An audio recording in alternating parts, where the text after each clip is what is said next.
When you think of recombinant DNA, what comes to mind? Unfortunately, at least nowadays, it's not really like if you add bird DNA to a human, you would suddenly be able to fly. So what is this huge field of science actually about?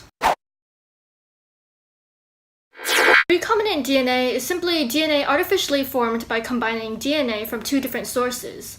It's essentially gene manipulation. But why would we want to do this? To develop new gene products. How would we do this? The two DNAs we're combining include a gene of interest and a cloning vector. An easy way to think about it is this. If you want to make a new product, you would then think of a design and then bring your design to a factory to mass produce it, right? In our case, scientists would cut out a gene of interest from eukaryotic DNA and paste it into a vector to carry the gene to a factory, or bacterial cells. And as the bacteria reproduce by cloning, they would in turn clone the gene. Let's take a closer look at gene cloning in a plasmid.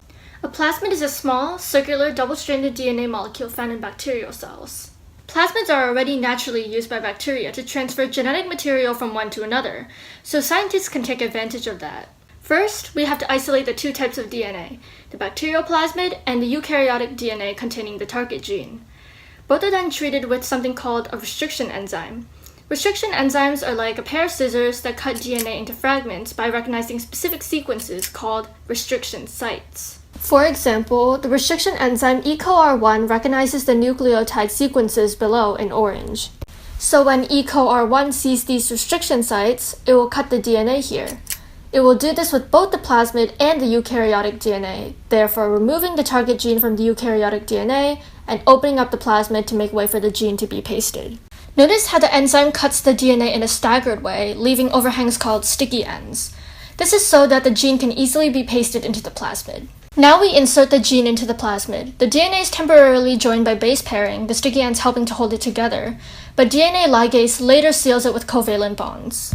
Next, by adding the recombinant plasmids to a bacterial culture, the bacteria can now take up the plasmid DNA by transformation. But out of all the bacteria, how do we know which ones took up the plasmids? Plasmids usually contain a specific antibiotic-resistant gene, so if some bacteria took in the plasmids, the bacteria would not die if they were grown on a medium containing that antibiotic. The other bacteria who didn't take in the plasmid would die, so all we would be left with are the plasmid-containing bacteria. Finally, the bacteria will reproduce by cloning and thus clone the gene we want. So we just saw gene cloning with plasmids. However, using plasmids is just one way to clone genes. Other cloning vectors and factories can be used, but the concept is the same. The target gene is cloned by moving it to a factory. Either way, from here, we could either isolate the gene itself or the protein products that the gene codes for, ultimately allowing the production of medicines, supplements, pesticide-resistant plants, etc.